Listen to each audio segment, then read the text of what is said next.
beloved Boss Mike Cervera.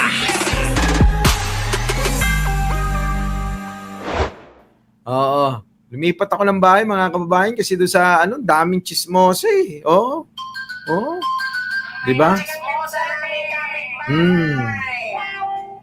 Yon. Oh, wait. Oh, okay na. So yon, mga kababayan, kaya medyo pansin nyo, nag-iba yung ating background. Kasi nga ho, mga kababayan, yun na nga yun. Ha? So eto na, mga kababayan ko. Grabe, no, si Digong.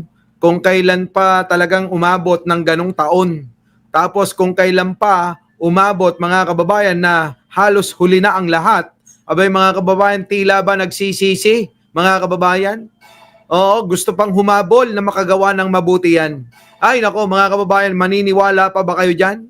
O, nauna na nga ho dyan, mga kababayan. Eto nga ho, di po ba? Nung nakaraan, sinabi nila, butot balat na yan. At nagtatalo-talo pa kung anong klase ang gagawin. Ilalagay ba sa kabaong o ilalagay sa garapon? Di po ba? Oo, yun po yung pinagtatalunan nila ngayon. Oo. So ngayon, eto na, mga kababayan ko. Grabe. Nauna nga dyan, eto nga po. Oo, eto nga. Oo, meron pong lumabas. Kumakalat po ngayon na voice message itong si Digong. Oo, na tila ba nagpapahiwatig na parang saglit na lang ho siya na mabubuhay sa mundo. Ito ba'y habilin? Ito ba'y panalangin? Bahala na kayo.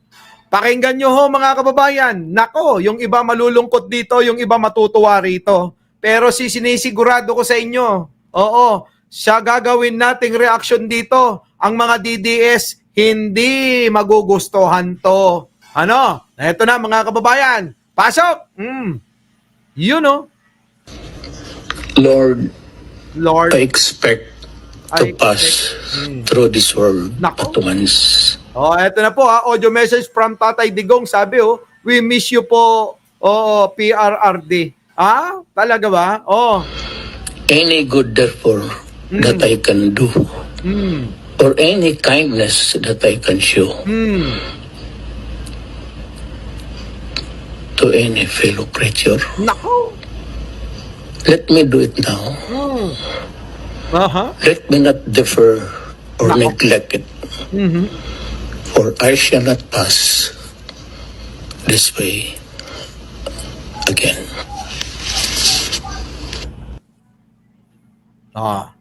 Narinig nyo ho, mga kababayan ko. Ulitin lang natin ng buong buo para maintindihan nyo. Ano po, mga kababayan ko? Parang tila ba, kahit na mamamatay na ito, mga kababayan, ay nambobola pa. Ano, mawawala na lang sa mundo, nambobola pa. Pag demonyo kasi, mga kababayan, demonyo habang buhay yan. Ano po? Eto na. Sabagay, yung iba nagbago naman. 'Di ba? Kaya lang, kay Digong parang huli na ang lahat yan. Pakinggan nyo. Lord, I expect to pass through this world at once.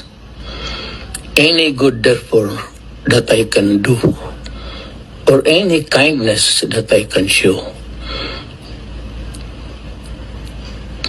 to any fellow creature, let me do it now. Let me not defer or neglect it, for I shall not pass this way again. Mga kababayan, kita nyo naman. Ang problema kasi, mga kababayan, ito, sige, itong may litanya rito para maliwanag. Ayan, yan, sabi rito, mga kababayan, para bang nagsisisi na nanalangin kay bro, na dating minura niya ito, na dati, mga kababayan, hindi niya pinapaniwalaan na may Lord, may bro, may Diyos na nandyan. Sa loob ng kulungan, mga kababayan, puro pader ang nakikita niyan. Tumingin sa kaliwa, pader. Tumingin sa kanan, pader. Tumingin sa likod, pader. Sa harapan, pader. So, mga kababayan, siguro tumingala na yan. Pag tingala niya, nakita niya, hindi si Kisame. Si bro, nando doon, nakadungaw. Sabi siguro ni bro, mga walang yaka. Marami kang pinatay, marami kang pinahirapan, marami kang inagrabyado, at marami kang ninakawan. Di po ba mga kababayan? Kaya napagtanto niya siguro mga kababayan, Lord, I expect to pass through. Oo, lilipas ako sa mundong ito. Kita nyo, isang beses lang to. Nadadaan ako. Hayaan mo kung makagawa ng mabuti, eka. Grabe naman mga kababayan.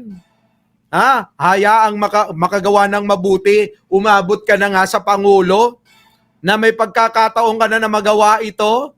Tapos anong ginawa mo? Ginawa mo ba yung nararapat o ginawa mo lang yung nararapat sa pamilya mo, sa sarili mo, sa mga kaalyado mo? Diba? Yan, kita nyo?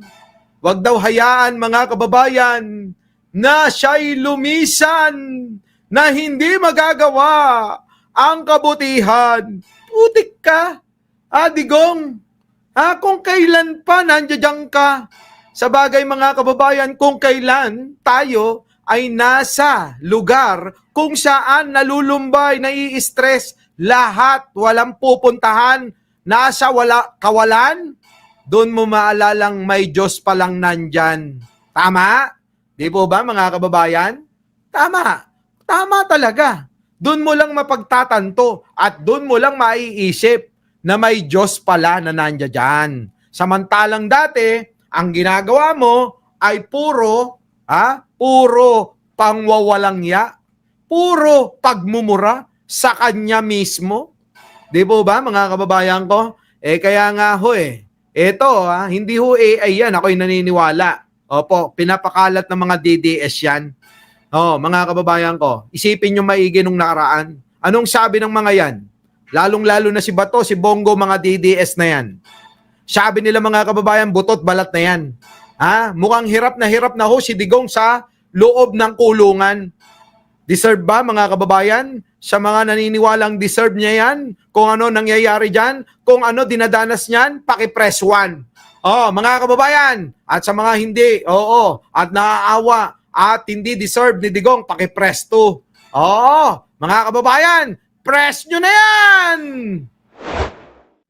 Our beloved Boss Mike Cervera.